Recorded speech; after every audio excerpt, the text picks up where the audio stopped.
Good evening, everyone. My name is Mark Knippel. I'm the orchestra manager here at Britt. Just wanted to welcome you again. And let's give a round of applause again to the Siskiyou violins. They're always do a wonderful job. Thank you. I had some things to say, but I think we should probably just get on with the talk this evening. So without further ado, I'd like to welcome Eric Teel from JPR and John Adams, the composer of tonight's work, and Camden Shaw, cellist of the Dover Quartet, and Milena, I'm going to try, Pajaro-van der Stadt, violist of the Dover Quartet. Welcome them to the stage. Thank you.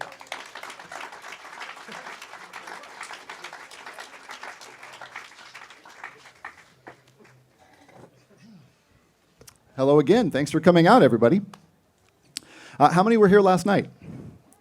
Pretty much everybody. All right, well, welcome back. Anybody that has never been to one of these pre-concert conversations before? Okay, a few of you.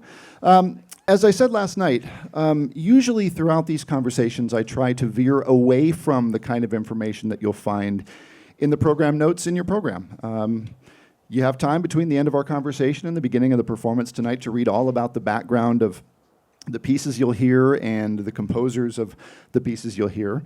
We are extremely lucky tonight to have Mr. John Adams here, who has composed one of the pieces that you will hear, and two members of the Dover Quartet, who are essentially featured soloists in Mr. Adams' piece.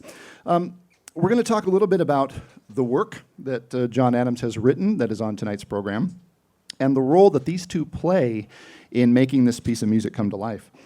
John, I want to start with you. You are rare among living composers in that your music has become popular among critics and the rest of us. Congratulations. What do you attribute that to? I mean, there's got to be some characteristic to your tunes and your sensibility that causes both critical acclaim but also popular appeal. Well, critical acclaim is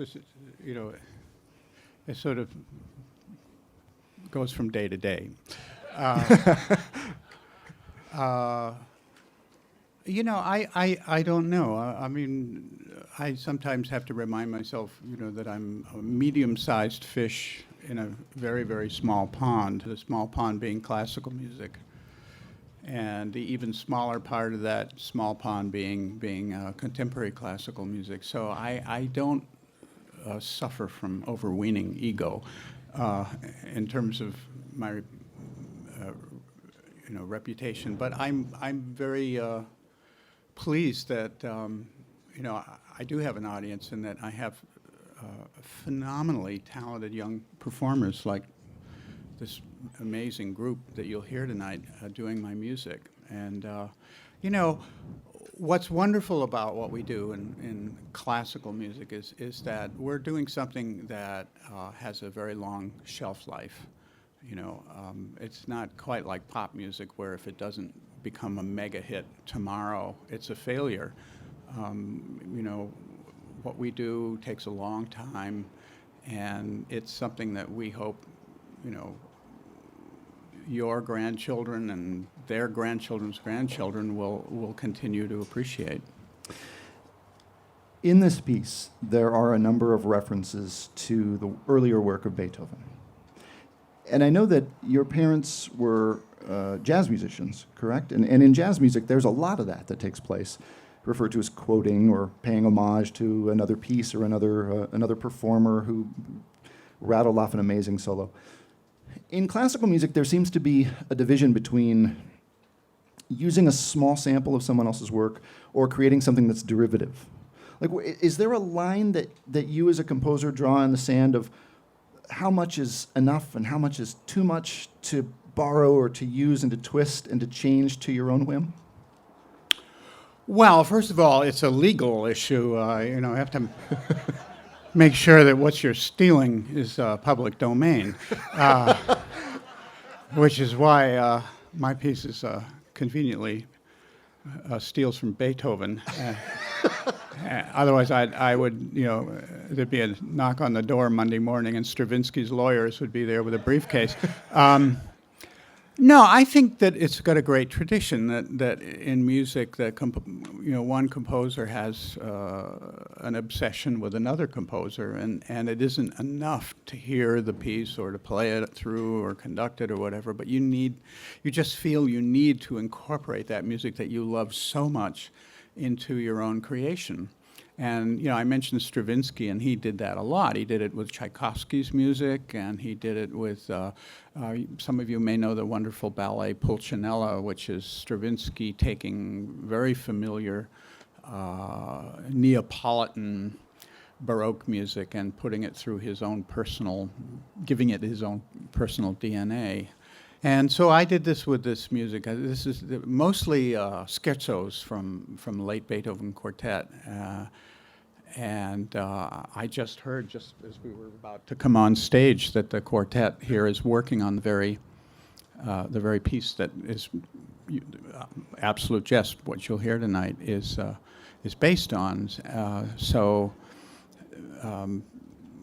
They might even play a little bit before we do the performance tonight, and you'll understand immediately the moment you hear it how fabulous this Beethoven energy, and it just has this vitality and this vividness, and I wanted to take it, and because my music is got a very strong sense of pulsation and energy, to be able to identify that same quality in Beethoven and then put it through my own compositional mill was really a treat. Camden, I want to ask this of you, and I heard you guys talking about this a little before we came over to the stage, that as John just mentioned, you have this late Beethoven string music in your repertoire. It's under your fingers, and probably to the point where you don't often have to think much about the technical part of it. You can think more about making it music.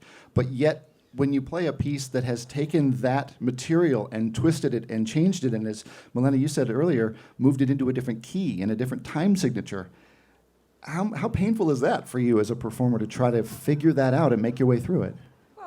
I wouldn't really say painful. It's really fun in a way, but it's definitely confusing, especially because we're playing those pieces right now during this exact same time period. We're performing them next week.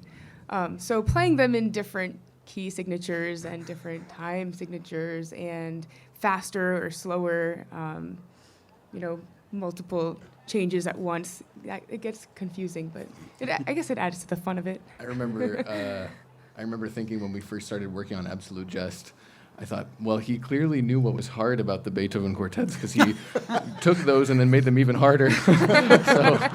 But it was really fun, and they become hard in different ways, which is really, really neat. How long has the Dover Quartet been working on this piece? Absolute Jest? Yeah, a month or two, probably pretty intensively, yeah. And one big last final rehearsal this morning with John Adams present. What is that like for you? Not only having to answer to the call of the conductor that's up there, but knowing that the man that wrote the piece is also present. It can be scary, or you can get self-conscious. But I think the thing to remember is that that doesn't really help, and to try to try to live the piece and hope that you're doing it justice. I guess. John, you've said once before that there are times, and you have an extensive conducting background as well, that there are times that the orchestra can sound like John Adams. It's your voice. Do you find that happens more often when you have a baton or when an orchestra is performing your music? I'm not sure exactly what you mean. Well, it's often talked about that the orchestra is a reflection of the personality and the ideas of a conductor. And certainly that's probably happened for you in front of an orchestra conducting. But do you feel like a performance group sounds more like the voice of John Adams when you're conducting them, or when they're playing something that you've written? Well, if I understand your question, I mean, essentially, if they're playing my music, it does hopefully sound like me. If I'm conducting it, I think that I bring, my own distinct image of the piece to the performance. But, that's one of the wonderful things about performing music is that you write something and then you hand it over. Not only do you do it yourself, but you hand it over to someone else, and you hear things that you didn't even know existed in the music.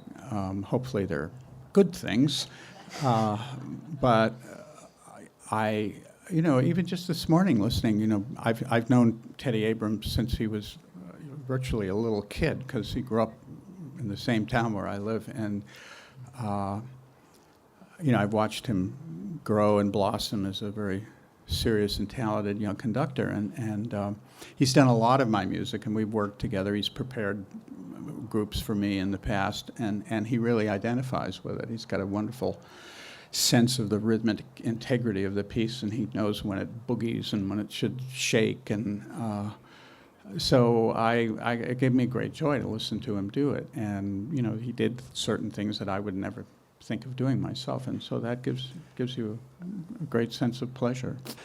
I'm glad you mentioned that, because this piece was a commission for a specific group.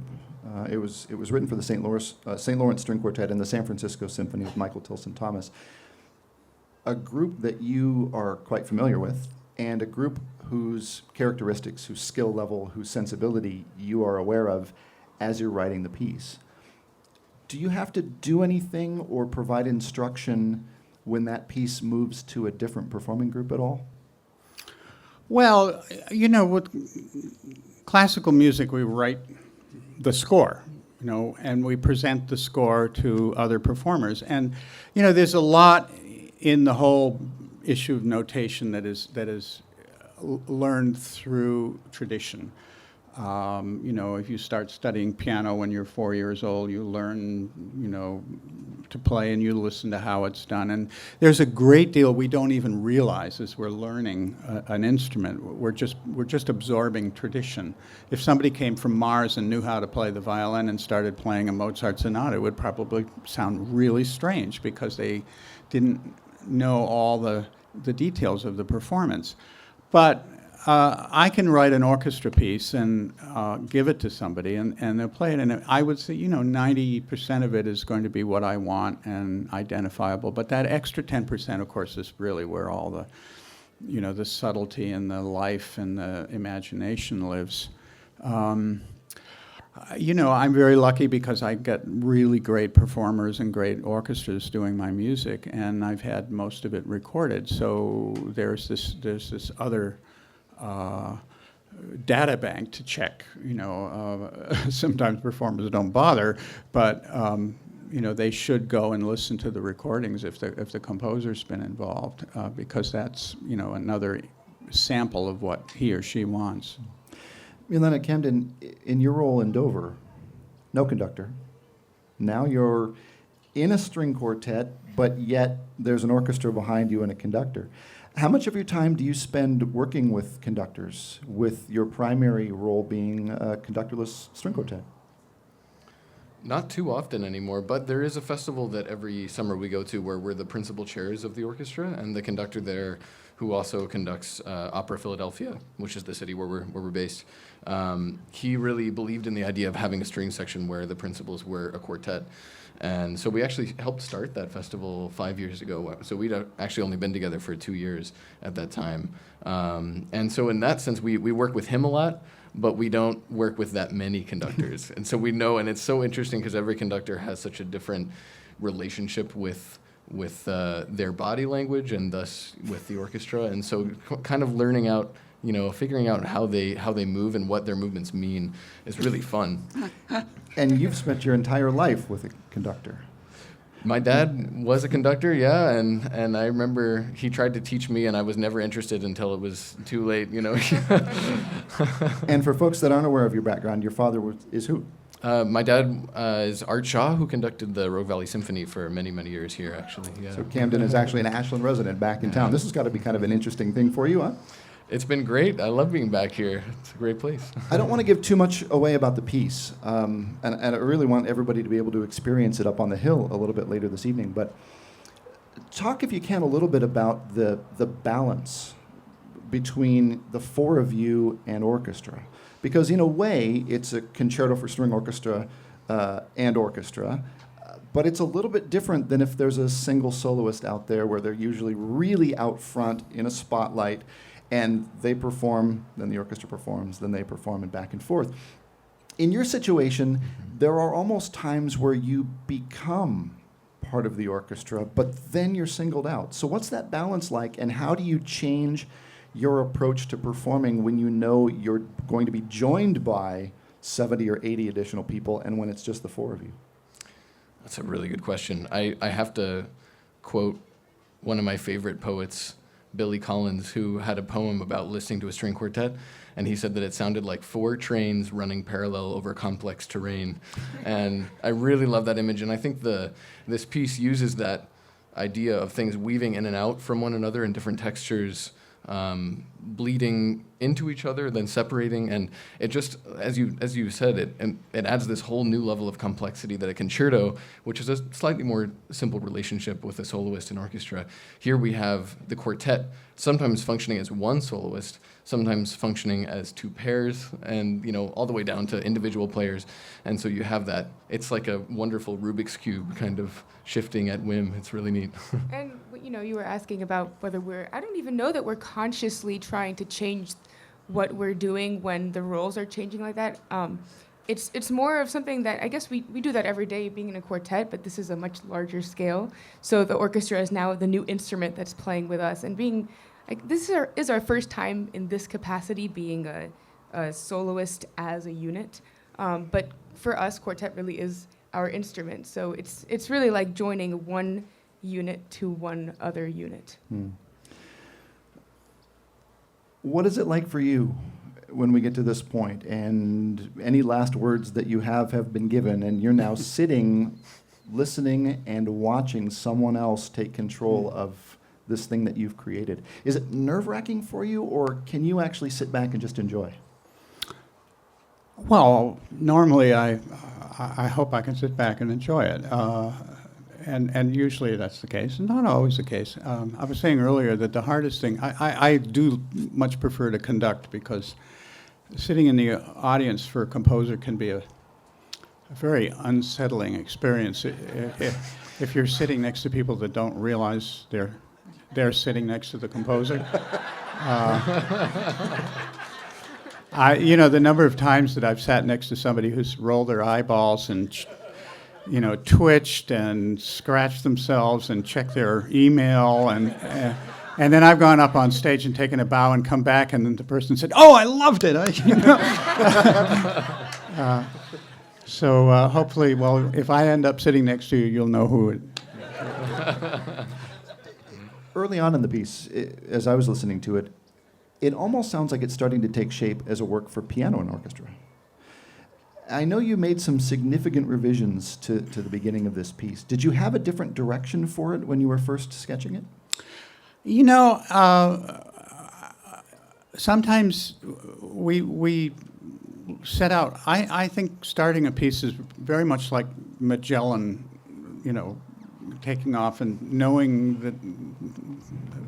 that there's something out there, but not exactly sure, and might be a continent, might be some sea monsters, might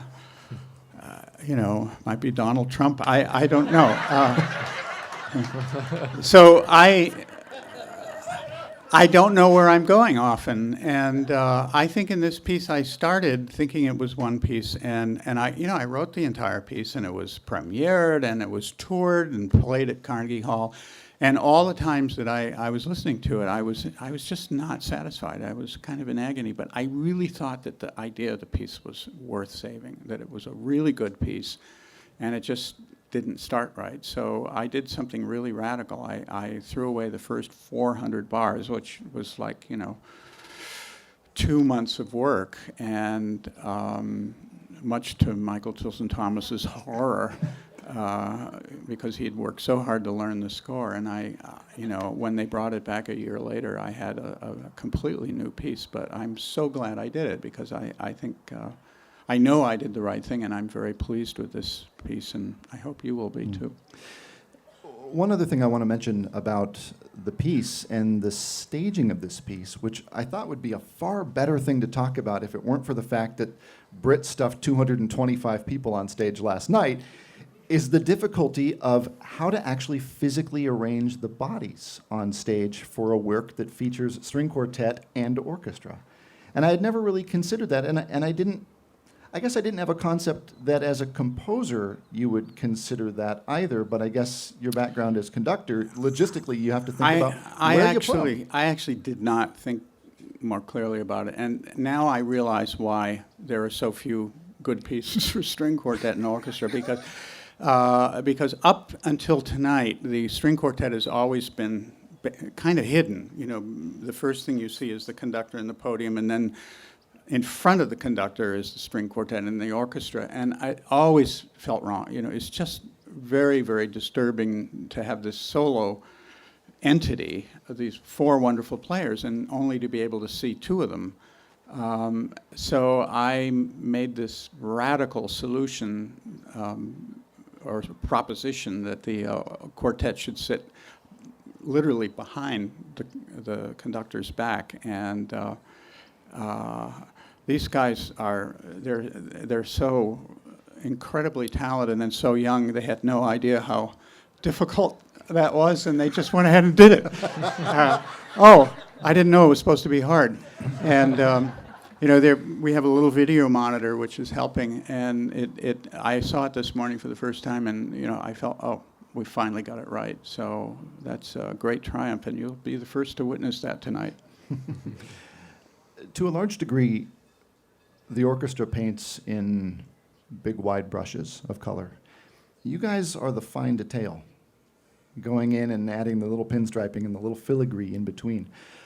Do you have a sense of, I mean, you must, from learning the piece and understanding the relationship that you have as a quartet up front with the orchestra, but do you have a sense of exactly what it is that you four are trying to say throughout the overall piece, as opposed to the combined forces of the orchestra?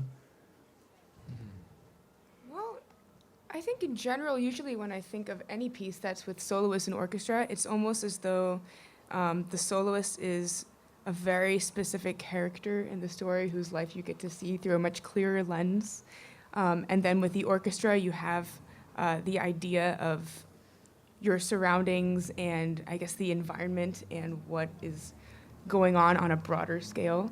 But it's kind of tricky because sometimes in this piece as well, I feel as though we're together, we're one character, or we're four different characters having different things happening in our in each of our stories. Yeah. Mm-hmm. It almost reminds me as well about how, you know, sometimes when you dream, your dreams are a strange synthesis of real events that have happened throughout the last day or the last couple days, and that the quartet is this memory or sort of formation of Beethoven, memories of Beethoven or thoughts as they sometimes emerge not clearly and other times clear, and we sort of, the way that we come in and out of the orchestra, it's like the clarity of those moments intentionally, you know, they emerge and disappear, and you see things in a more abstract kind of sense.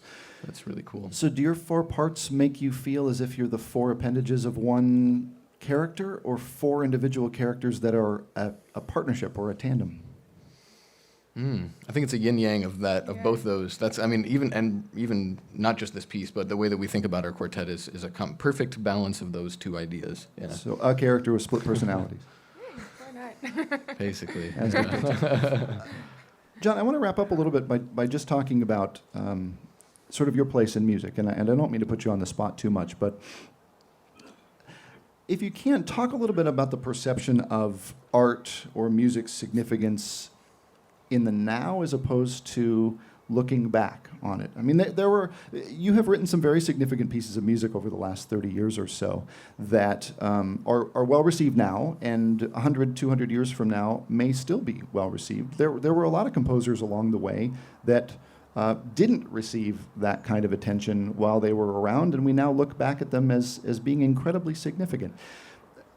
Undoubtedly, after a lengthy career of writing and quite a bit of publicity and press for your work, do you have a sense of where you sit in the canon? Do you care much about it? Do you hope to leave anything specific? Yeah, well, of course I care about it and think about it a lot, but it's impossible to know. I have to remember that when Wagner and Berlioz were alive, by far the most popular composer was Meyerbeer. And How'd that work out? yeah. And when Aaron Copland and Charles Ives were, alive and writing, the most popular composer was a composer named Roy Harris. So tastes change, and the awareness of that makes me be very humble, because I don't know. I have no idea. I've had within what the field that I do, I've had a great deal of success, and I'm very grateful that I've been able to have a life to do exactly what I want and to create these pieces. And I hope, that 50 or 100 or 200 years from now, people will listen to my music in the way that we listen to music and we read novels and go to plays from the past to get a feel of what it was like to be alive at a certain time. Like just down the road, you've got Shakespeare and this whole evocation of his era and how it responds and resonates with our own life. And the hardest thing probably for people writing classical music now is we live in a society where pop music is just it's this monster